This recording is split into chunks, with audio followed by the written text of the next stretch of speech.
नमस्कार, न्यूज 18 राजस्थान के खास कार्यक्रम नेता तुम ही हो कल के में एक बार फिर आपका बहुत स्वागत है।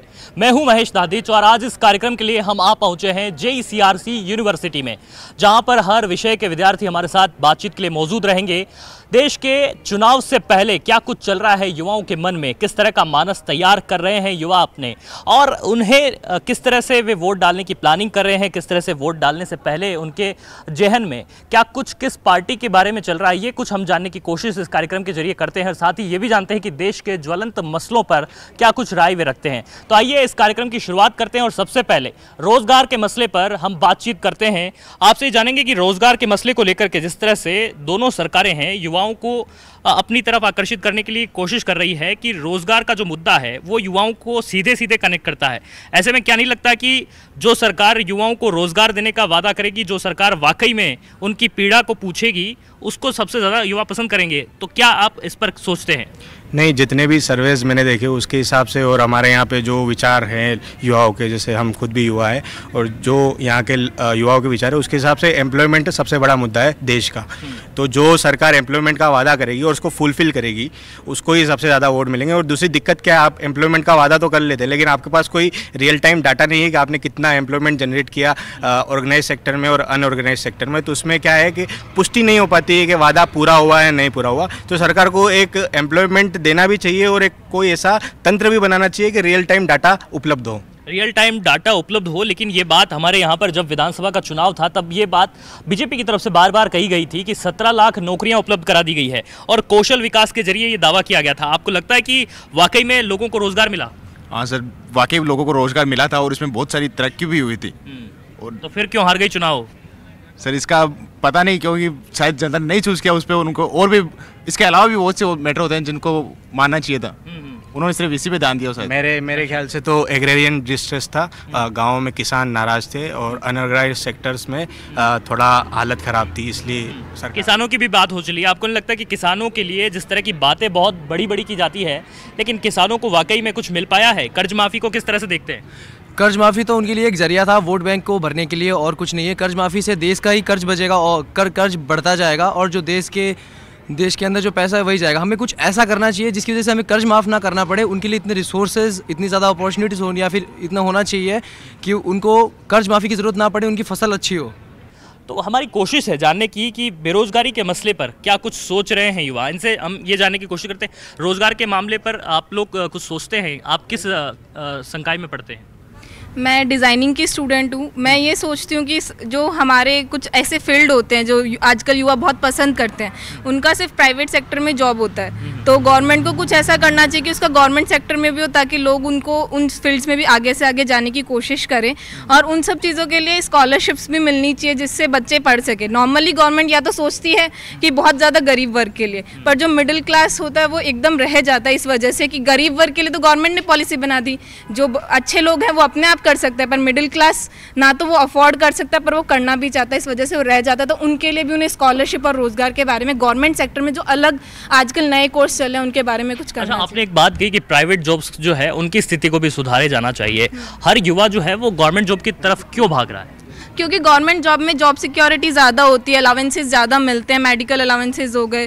तो हमारे साथ में कुछ युवा है जिनसे हम जानने की यहाँ पर लगातार कोशिश कर रहे हैं कि रोजगार के मसले पर और किसानों के मसले पर वे क्या कुछ सोचते हैं। कुछ युवाओं से हमने बातचीत की और ये सिलसिला हम यहाँ पर लगातार जारी रखते हुए आपसे बात करेंगे कि क्या देखते हैं आप, किस तरह के मसलों को लेकर के आप अपने दिमाग में ये सोच रहे हैं कि आगे जो चुनाव होने वाले हैं उसको लेकर के किन मुद्दों को लेकर के युवा वोट करेगा?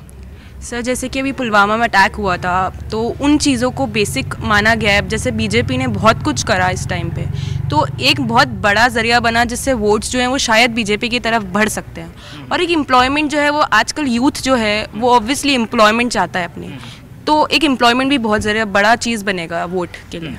एयर स्ट्राइक की आपने बात की है, लेकिन एयर स्ट्राइक पर राहुल गांधी ने एक कार्ड खेली है। उन्होंने कहा है कि हमने भी अब गरीबी पर स्ट्राइक किया है, सर्जिकल स्ट्राइक उन्होंने नाम दिया है, और कहा है कि 72,000 रुपये हम युवाओं को देंगे और जो बेरोज़गार है उनको हमारी कोशिश होगी कि न्यूनतम जो आय है वो 12,000 रुपये कर दी जाए। तो क्या लगता है कि इससे समस्या का समाधान हो जाएगा?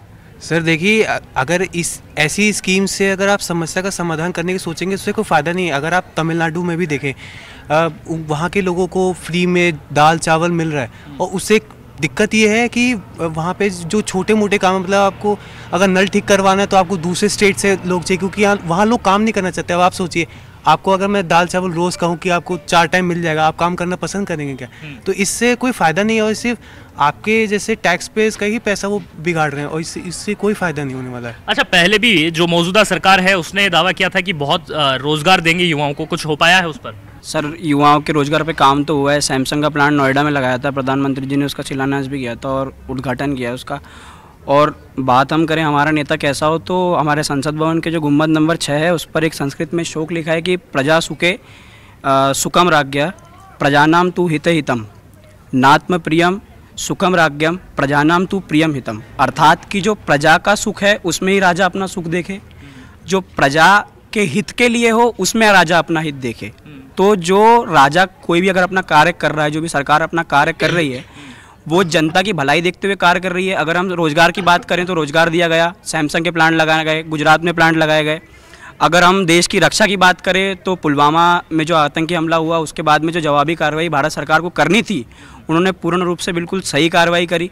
दूसरी बात, आप सांप्रदायिक चीज़ें ख़त्म करने की बात करें तो उनमें भी कई चीज़ें बढ़ाई गई, और देश में जो आज माहौल बनाया जा रहा है वो एक शांतिपूर्ण माहौल बनाने की पूरी कोशिश की जा रही है।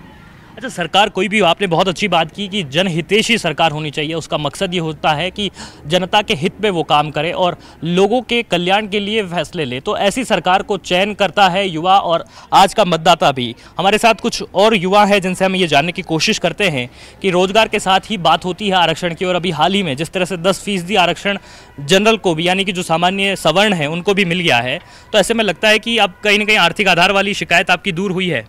सर, अभी तक तो आर्थिक आधार वाली जो स्थिति है उसके लिए शिकायत है जो कोई दूर हुई नहीं, क्योंकि अभी जैसे गुर्जरों का भी एक आंदोलन चल रहा था तो उनको 5% आरक्षण मिल चुका है। मतलब उसके लिए अभी और जो जनरल वालों का आरक्षण 10%, उसके लिए 10 लफड़े हैं कि पहले आप जाओ यहाँ पे, उसके बाद आपको एक रिपोर्ट चाहिए, उसमें बहुत सारी झंझट है। मतलब अभी तक सही से लागू नहीं आया, तो उसको अभी तक मतलब लोग उसको पा नहीं पा रहे हैं सही से। और रही बात हमारा नेता कैसा हो की, तो बात ऐसी है कि आजकल कहा जाता है कि इंडिया में सबसे बड़ा बिजनेस इंजीनियरिंग है, ये है वो है, ऐसा कुछ भी नहीं है। इंडिया में सबसे बड़ा बिजनेस है रिलीजन, और रिलीजन जैसा मतलब आदमी अगर कुछ भी नहीं हो तो आप रिलीजन के ऊपर बोल लो, आपको पैसा बहुत मिलेगा। तो सबसे पहले नेता ऐसा होना चाहिए कि जो रिलीजन से ऊपर उठकर लोग, नेता तो समझते हैं ऐसे कि दलित वोट बैंक, मुसलमान वोट बैंक, तो ये चीज़ होनी नहीं चाहिए।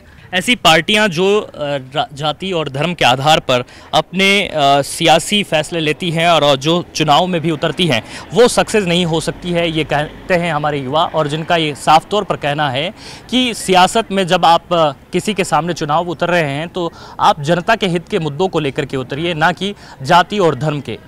ब्रेक से पहले हमारी बात हो रही थी सियासत में जातिवाद और धर्म की राजनीति पर, जिसे युवा नकारता है और साफ इनकार करता है कि ऐसी राजनीति वे किसी भी हाल में पसंद नहीं करते हैं। लेकिन इसी के साथ कुछ और मुद्दे हैं देश के जो कि इस चुनाव को खास तौर पर प्रभावित करते हैं। उनके बारे में क्या कुछ सोच रखते हैं युवा, इनसे जान लेते हैं। इस बार के चुनाव में क्या कुछ आप देखते हैं कि जो मुद्दे हैं वो प्रभावी होंगे? आपको लगता है कि किसानों के बारे में और युवाओं के रोजगार के बारे में, जिस तरह से दोनों ही दल जो हैं महत्वपूर्ण, जो दोनों राष्ट्रीय दल हैं, वो अपने अपने दावे कर रहे हैं, क्या कुछ युवाओं को प्रभावित कर पाएंगे उनके वादे, उनके दावे? सर, ये सब वादे जो है वो सिर्फ चुनाव के टाइम वो लोग करते हैं, लेकिन आगे वो जाकर सब भूल जाते हैं, और जब चुनाव आते हैं तभी वो कुछ करते हैं, बाकी कुछ नहीं करेंगे वो लोग। बस ये मतलब किस तरह से हर बार युवाओं को बरगलाया जाता है, या फिर युवाओं के लिए कोई ठोस काम भी किया जाता है? सर, काम तो मुझे नहीं लगता ऐसा कुछ करते वो खास, लेकिन कुछ वादे ही पूरा करते, सारे वो कभी नहीं करते। अच्छा, बड़ी बड़ी बातें होती है लेकिन पूरी नहीं हो पाती है। कुछ उपलब्धियां मानते हैं आप मौजूदा सरकार में अभी जो युवाओं के लिए जो उन्होंने खास तौर पर किया है? और आपके तो, मैं जिस तरह से टेक्निकल इंस्टीट्यूट में हूं, तो आपने अभी हैकाथॉन यहाँ पर करवाया है, तो ऐसे में आपको लगता है कि कुछ तो डेवलपमेंट हो रहा है? सर, डेवलपमेंट हो रहा है। अभी जैसे कि SIH के बारे में आपने बताया, वो एक बहुत बड़ा और नया इनिशिएटिव था जिसका बहुत एक बड़ा इम्पैक्ट यंग जनरेशन पे पड़ता है। तो ऐसा नहीं है कि सरकार ने कुछ भी नहीं किया है, अगर वादे करते हैं तो वो पूरे भी होते हैं। बात अगर ये की जाए कि किस तरह का सरकार होनी चाहिए, तो जो हर मुद्दों के ऊपर कुछ ना कुछ काम कर सके, शायद युवा उस पर ज़्यादा फोकस करेगा। अच्छा, बीजेपी और कांग्रेस ने खासतौर पर राजस्थान में लगभग अपने टिकट डिक्लेयर कर दिए हैं, तो ऐसे में आपको लग रहा है कि ये जो टिकट डिक्लेयर हुए हैं ठीक ठाक उम्मीदवार हैं इस बार? और ख़ास तौर पर जयपुर में तो बड़ी चुनौती है, क्योंकि मौजूदा सांसद रामचरण बोहरा वो खुद बीजेपी से मैदान में हैं और ज्योति खंडेलवाल कांग्रेस से हैं। क्या कहेंगे आप कि जो मौजूदा सांसद है या फिर जो सांसद रहने के साथ में जो हमको काम करने होते हैं वो उतना पूरा कर पा रहे हैं यहाँ पर? जहाँ तक इन्होंने बोला कि अभी जयपुर में काफ़ी हद तक काम हुए हैं, जयपुर मेट्रो भी बनी है, मेट्रो काम अभी चल भी रहा है शहर में, बट सिर्फ इतने काम करने से शायद मेरे ख्याल से नहीं होगा। क्या चाहते हैं आप, किस तरह के काम होने चाहिए? और कुछ सेफ्टी इश्यूज मतलब पूरे जयपुर में नहीं है अच्छे से, कुछ सेफ्टी इश्यूज पूरे जयपुर में हो तो ज़्यादा अच्छा रहेगा। अच्छा, आप देखते हैं कि सेफ्टी इश्यूज़ को लेकर के आप बात कर रहे हैं, तो खासतौर पर महिलाओं की सुरक्षा के मसले पर हम बातचीत करते हैं। आप काफ़ी गर्ल्स यहाँ पर मौजूद है, मैं आपसे जानना चाहूँगा कि देश में महिला सुरक्षा का मुद्दा भी होगा कहीं न कहीं चुनाव में, जिसको लेकर के कि महिलाएं कुछ अपने विचार रखती हैं? बिल्कुल होगा, क्योंकि भले ही बहुत कुछ किया गया है सुरक्षा के लिए, लेकिन कहीं ना कुछ चूक रह जाती है, कुछ कहीं तो रह जाते हैं, इतनी सेफ्टी नहीं रह पा रही है। हम जिस एरिया में रहते हैं वहाँ पे भी अगर देखा जाए तो सेफ्टी इश्यूज़ बहुत ज़्यादा है। महिलाओं की सुरक्षा का बड़ा मसला है, साथ ही साथ में महिलाओं का सियासत में कितना रोल है ये भी एक बड़ा मुद्दा है, जिस पर कि बहुत बड़ी डिबेट होती रहती है, चर्चा का विषय बनता है, लेकिन उससे ज़्यादा कुछ खास निखर करके सामने नहीं आ पाता। लेकिन क्या सोच रही है महिलाएं, क्या चाहती है जनता, वही हम जानने की कोशिश कर रहे हैं। आप में से मैं जानना चाहूँगा कि जो महिलाओं को सियासत में यानी कि राजनीति में लाने की जिस तरह की बात होती है, आपको लगता है कि उतना है राजनीति में महिलाओं का योगदान? आई डोंट थिंक कि लेडीज़ का इतना इन्वॉल्वमेंट है अभी गवर्नमेंट में। क्यों नहीं है? मे बी क्योंकि उनकी आवाज़ उठ के नहीं आ पा रही और थोड़ा सप्रेस हो जाती है। क्या कारण है, कौन दबाता है उनकी आवाज़ को? Opponents and the dominating males. महिलाओं की हम बात कर रहे हैं, महिलाओं की सुरक्षा से जुड़े हुए मुद्दों पर भी हमने बात की है।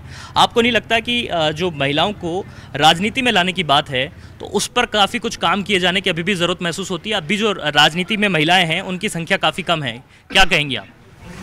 यस सर, बिल्कुल कम है, बट हमेशा ये नहीं रहता है कि उनके लिए सीट्स रिजर्व करने की ज़रूरत महसूस नहीं करते हैं आप? चाहिए। क्यों? क्योंकि कहते हैं इक्वालिटी तो किधर है, दिखाओ। अगर इक्वालिटी के लिए तो जरूरी है ना कि महिलाओं को हम आरक्षण देंगे 33% तो कम से कम, तब जाकर के वो संख्या जो है वो आधी तो ना सही लेकिन 33% तो हो पाएगी।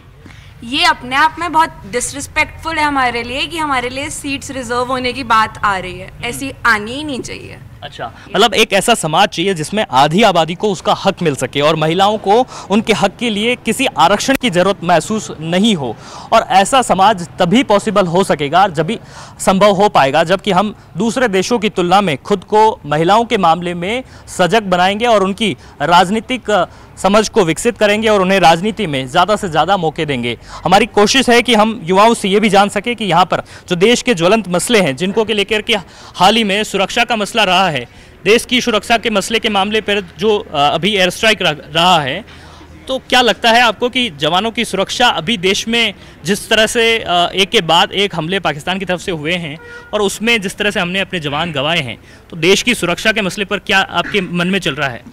देश की सुरक्षा सबसे पहले तो जो जवान शहीद हुए वो सबसे पहले तो दुखदपूर्ण घटना थी पूरे देश के लिए। और अभी आप इसके पहले बात कर रहे थे महिला सशक्तिकरण की, तो कैबिनेट में भी हमारे पास महिलाएं हैं और महिलाएं पूर्ण रूप से सशक्त हैं। पुलवामा हमले के बाद में देश का जो नेतृत्व किया डिफेंस में वो निर्मला सीतारमण ने किया, और विदेश मंत्रालय का तो जो विदेश नीतियाँ थी वो सारी सुषमा स्वराज ने पूरी करी। और अब हम हमलों की बात करें तो हमें जो हमारी जो डिफेंस सिस्टम है उसे और मजबूत करना चाहिए, और उसके लिए हमने अभी जो राइफल्स हैं उन्हें हमने वो भी कहा कि महिलाएं पूरी तरह से मजबूत है। 545 सांसद होते हैं लोकसभा में और उसमें से महज 62 की संख्या है। कहाँ पर हैं आप महिलाओं? जी, आप ये क्यों देख रहे हैं कि संसद भवन में ही आप क्यों? आप तो यहाँ की तुलना कर लीजिए। आप यहाँ की तुलना तो अब लड़कियों का जो क्या कहते हैं उसको, जेंडर रेशियो है, हाँ वही कम है, तो फिर आप सीट्स की बात कैसे कर रहे हैं? क्यों कम है वो कम इसलिए क्योंकि हर जो एरिया है, आप जो छोटे तबके में जाएंगे, आप गाँव में जाएंगे तो वहाँ पे जो लड़कियाँ हैं उन्हें जो, और ये लड़कियां भी आजकल जो जातियों में डिवाइड हो रही हैं, जैसे अगर ऊंची जाति की लड़की हो तो काफ़ी पढ़ लेगी, निचली जाति की लड़की हो तो कम पढ़ेगी। इस चक्कर में जो है जो लड़कियां को है उन्हें पूरी तरह से इक्वालिटी नहीं मिल पा रही है। महिलाओं की इक्वालिटी के लिए क्या कहेंगे आप? सर यूजली क्या होता है कि हम जब बड़े एरियाज़ होते हैं वहाँ पे ज़्यादा ध्यान देती है जो गवर्नमेंट होती है, बट जो नीचे छोटे एरियाज़ होते हैं जैसे कि गांव हो गया या कोई छोटा सेक्टर है तो वहाँ पे ध्यान बहुत कम दिया जाता है, और डेवलपमेंट वहाँ से भी होगा हमारे देश का। तो हमें इक्वल जगह पे मतलब हर जगह ध्यान दिया जाना चाहिए। तो समानता की बात निकल करके आती है, हालांकि कितनी पूरी हो पाती है ये तो खैर आप सबको पता है, लेकिन ये बात ज़रूरी है कि युवा इस बात पर फोकस करता है कि देश में, समाज में हम एक ऐसी व्यवस्था विकसित करें जो कि समानता हो, जिसमें कि सबको एक साथ एक मौका मिल पाए और एक प्लेटफॉर्म हो जहां पर कि वे खड़े हो सकें। ब्रेक से पहले हम चर्चा कर रहे थे कि कैसी सरकार होनी चाहिए, सरकार चुनने से पहले क्या आधार होना चाहिए और युवाओं के जहन में क्या कुछ चल रहा है। इसी बात को आगे बढ़ाते हुए हम आज ये भी जानने की कोशिश कर रहे हैं जिस तरह से जो दो बड़े राजनीतिक दल अपनी चुनावी लड़ाई यहाँ पर लड़ रहे हैं, इस चुनावी समर में किस तरह के मुद्दों को लेकर के वो आप लोगों के बीच पहुँच रहे हैं और आप लोगों से जो जान रहे हैं, तो क्या आपको लगता है कि जो वाकई में जो ये लड़ाई है उसमें, चुनावी लड़ाई में, ये वाकई में जो मुद्दे हैं, बड़े मुद्दे जिनको लेकर के हम कहते हैं कि ठोस मुद्दे हैं, जिन पर काम हो पा रहा है या फिर बड़ी बड़ी बातें ही हो ही जा रही है? सर जैसे कि आप कह रहे हैं कि हमारा नेता कैसा हो, पहली बात तो हमारा नेता ऐसा हो जो मैनिफेस्टोज बना के उनको कंप्लीट करे। दूसरी बात, हमारा नेता ऐसा हो कि सिर्फ चुनाव आने के टाइम ही वो अपना काम ना करे। अब हम देखते हैं हमारे घरों में पानी कभी कभी नहीं आता है, तो वो उस टाइम पे आने लग जाता है जिस टाइम पे चुनाव हो रहे हैं। और आप बात करें कि अर्बन एरिया की जो कर्ज माफ़ करने की हम बात करते हैं, पहली बात तो मैं ये कहना चाहूँगी कि गवर्नमेंट जितना स्मार्ट सिटी जो उनका प्रोजेक्ट है उस पर ध्यान दे रही है, उतना ही अर्बन एरिया पे भी ध्यान दे कि हर जगह बिजली हो और इतना कर्ज माफ़ किया जाए फार्मर्स का। वो भी हम लोग के लिए काम करते हैं, और फार्मर्स और आर्मी तो हमारे देश के बहुत ही इंपॉर्टेंट लोग हैं। तो मेरे ख्याल से दोनों बहुत ही इक्वल तरीक़ों से ध्यान देना चाहिए। जैसे हमारी गवर्नमेंट इतना पैसा खर्च कर रही है 100 करोड़ एक पर सिटी पे स्मार्ट सिटी को लेके, तो उतना ही अर्बन सिटी पे भी, अर्बन एरियाज़ पे भी ध्यान देना चाहिए। अर्बन एरियाज़ के साथ में गाँवों के विकास की भी बेहद ज़रूरत है। तो ऐसे में क्या लगता है कि गाँवों का विकास और गाँवों के मामले में जब खास तौर पर हम किसानों की बात करते हैं, तो आपको लगता है कि बहुत बड़ी कमी आज भी अब देश जो है 70 साल के बाद आज़ादी के अब भी महसूस करता है वो कमी को? जी बिल्कुल करता है। जैसे कि गांव में आज सबसे बड़ी दिक्कत है बेरोजगारी, वो भी किसानों की, कि आज ऐसी बात हो रही है कि किसानों का कर्ज माफ़ होने जा रहा है, बट वो अभी तक हुआ नहीं। और अभी भी ऐसे कुछ बहुत सारी गवर्नमेंट्स ने बोला है कि वो कर्ज माफ़ करेंगे, बट उनका कुछ कर्ज माफ़ हुआ है। एक सवाल मैं आपसे ये जानना चाह रहा हूँ, जिस तरह से अगर आपको कोई नेता बना दिया जाए, अगर आपको ये बोला जाए कि चुनाव आपको लड़ना है, आपको संसद भवन तक जाना है, आपको सांसद बनना है, क्या कुछ प्राथमिकता होगी आपकी? सर मेरी सबसे पहली प्राथमिकता ये होगी कि जो हमारे जवान हैं उनको पूरे लाइसेंस दिया जाए कि अगर आप पे हमला हो रहा है तो आप हमारी तरफ मत आइएगा, आप क्या हमें आपसे इजाज़त चाहिए, मेरी तरफ से पूरी इजाज़त होगी कि आपको जो करना है करें, जो सही लगे आप करें। अच्छा, राजस्थान की बात कर लेते हैं। खास तौर पे राजस्थान में लोकसभा चुनाव होने जा रहे हैं, क्या कुछ बड़े मसले यहाँ पर रहने वाले हैं चुनाव को लेकर के? आप क्या मानते हैं कि यहाँ पर जिस तरह से रोज़गार है, किसानों का मुद्दा है, और यहाँ पर जिस तरह से बेरोज़गारी दूर करने के लिए बेरोज़गारी भत्ता भी यहाँ पर दिया गया है, तो क्या उसका फ़र्क पड़ेगा कहीं न कहीं? फ़र्क ज़रूर पड़ेगा, बट ऐसा है कि किसान अपने देश में बिल्कुल पिछड़ जाते हैं, जिसमें किसान एक बहुत इम्पोर्टेंट नस्ल है। मतलब ऐसे किसान सबसे इम्पोर्टेंट है हमारे लिए। हमारा खाना सारा जो है, हम जिस पे सर्वाइव करते हैं, वो सारा वहीं से आता है। तो उन्हें सबसे पहले जो उनकी बेसिक नीड्स है वो फुलफिल होनी चाहिए। किसानों की बेसिक नीड्स पूरी होनी चाहिए। आप क्या कहेंगी? रोज़गार का भी एक बड़ा मुद्दा है जिस पर कि युवा सोच रहा है कि जो ज़्यादा से ज़्यादा रोज़गार दे सकता है, ऐसी सरकार हम चुनें। ऐसी सरकार नहीं, पर प्रॉब्लम्स का सोल्यूशन निकलना चाहिए, वैसी सरकार चुननी चाहिए। किस तरह की प्रॉब्लम्स का सॉल्यूशन हो? प्रॉब्लम्स बहुत सारी है, सेफ्टी है, मतलब सेफ्टी एक इशू है, और जॉब वगैरह बहुत मेजर इशू है, एजुकेशन है। हमारे कार्यक्रम का नाम है नेता तुम ही हो कल के। आप सारे युवा हैं, आप में से ही हो सकता है कि कल कोई नेता बने। किस तरह की प्राथमिकता होनी चाहिए उसके दिमाग में अभी से कि वो ये सोच करके रखे कि हम जो एक नया जो समाज का निर्माण करेंगे, एक नया देश बनाएंगे, तो वैसा होना चाहिए? सर महंगाई का एक बड़ा इशू है, और महंगाई से मिडिल क्लास आदमी भी उसको फॉलो नहीं कर पाता है, ना लो कैटेगरी के लोग होते हैं वो भी इसको फॉलो नहीं कर पाते हैं। बाकी जो रिच लोग होते हैं वो तो कर लेते हैं, और जो प्रॉब्लम रहती है वो मिडिल क्लास वालों को और वैसे रहती है, क्योंकि लो क्लास वालों को तो गवर्नमेंट वैसे भी कर देती है। मिडिल क्लास के बारे में सोचे जाना चाहिए क्योंकि महंगाई जो है वो बड़ा मुद्दा है। महंगी शिक्षा वो भी यहाँ पर एक बड़ा मुद्दा बनकर के आती है।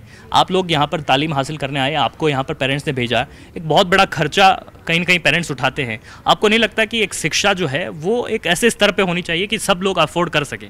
जैसे कि आजकल हमारे बहुत सारे अलग अलग कोर्सेज होते हैं, जैसे मैं भी डिज़ाइन डिपार्टमेंट से हूँ, तो कुछ कोर्सेज जो होते हैं उसे हम बहुत मतलब मिनिमल वे में हम लोग उसे अफोर्ड कर सकते हैं, और बहुत सारे ऐसे कोर्सेज होते हैं जिसके लिए हमें बहुत ज़्यादा पैसा पे करना पड़ता है। तो वही मेन चीज़ है, वही इम्पॉर्टेंट है कि हमें उन सब कोर्सेज़ को भी इन्हीं के बराबर लाना चाहिए। आपके विचारों में किस तरह का एक युवा भारत या एक नया भारत आप देखते हैं? तो मेरे ख्याल से तो युवाओं में शक्ति, और हमारा जो इंडिया है सबसे यंग नेशन है और युवाओं के मुद्दे अपने हैं, लेकिन आखिरी अगर आप देखेंगे तो नेशनलिज्म युवाओं में इतना फैल रहा है, तो युवा हमारा ज़्यादातर जो है नेशनलिस्ट प्रवृत्ति का हो रहा है। वो ये नहीं देखता कि राजस्थानी है, वो ये नहीं देखता कि आप जयपुर में, वो ये भी नहीं देखता कि आपका सांसद जो है जयपुर का है, वो ये देखता है कि सेंटर में आप किसको चुनने जा रहे हैं। हाँ, नेशनलिस्ट वाली बात आपने ठीक है यहाँ पर, लेकिन ये बात भी बहुत ज़रूरी है कि हम लोग जब एकजुट हो जाते हैं उसके बाद भी कितनी तरक्की की चीज़ें जो सामने आती है वो चुनाव में ही आती हैं, जो आपकी एकजुटता है उसको डिवाइड करने के लिए। एकजुटता तो जैसे अभी देखी जा सकती है, वो महागठबंधन भी किया गया है, लेकिन अब वो देखते हैं कि मोदी सरकार को हराने में कामयाब होता है या नहीं होता। गठबंधन तो एनडीए भी कर रहा है, वो तो कर तो रहा है, लेकिन अब देखने वाली बात ये होगी कि मोदी सरकार एनडीए भी गठबंधन करने की कोशिश कर रही है, मतलब अलग अलग स्टेट में अलग अलग छोटी छोटी पार्टियों को मिलाकर आगे आने की कोशिश कर रही है। अब देखते हैं आगे क्या होता है। किस तरह की अपेक्षाएं हैं आप, जो नई सरकार बन करके आएगी उससे क्या उम्मीद करते हैं आप? उनसे हम लोग ये चाहते हैं कि हमें एम्प्लॉयमेंट बहुत ज़्यादा मिले, रोजगारी मिले, और फिर हमारे डिफेंस में जो सैनिक है उनको बचाया जाए, मतलब उनके लिए कुछ करना चाहिए। और फिर और क्या कहते हैं, औरतों के मतलब लड़कियों के लिए क्या कहते हैं सिक्योरिटी, मतलब उनको सुरक्षा मिलनी चाहिए। विमेन सिक्योरिटी पर आप क्या कहेंगे? विमेन सिक्योरिटी के लिए हमको ना मतलब इक्वालिटी मिलनी चाहिए मेन, मतलब हमारा कंट्री है स्टिल डेवलपिंग है, और विमेन हम देख सकते हैं कि हम खुलेआम घूम नहीं सकते, हमारे मतलब इतनी बाउंडेशंस आ जाती है कि लड़की को रात में घूमना मना है। क्यों ऐसा सोच में है। तो मेरा यही कहना है कि है ना, सिर्फ हमें विमेन सेफ्टी के लिए हमें सोच की बदलनी और इस पे और भी काम करना चाहिए ताकि हम विमेन भी आगे बढ़ सके। महिलाओं की सुरक्षा समेत तमाम देश के वो मसले हैं जिन पर कि युवा जागरूक है, और जब चुनाव आएंगे तो बेहद सोच समझ करके ये अपना मतदान करेंगे। लेकिन फ़िलहाल कुछ सियासी मूड हमने जानने की यहाँ पर कोशिश की और आप तक पहुँचाने की कोशिश की है, जिसमें साफ तौर पर आता है कि जो तमाम ज्वलंत मसले हैं उनको लेकर के कि हमारा युवा बेहद जागरूक है, और वो ये इन सब का निचोड़ निकालने के बाद ही अपना मतदान जो है वो ठीक तरह से कर पाएगा। फिलहाल इस कार्यक्रम में बस इतना ही, इजाज़त दीजिए, फिर मुलाकात होगी किसी नए कैंपस में। तब तक के लिए आप देखते रहिए न्यूज़ 18 राजस्थान।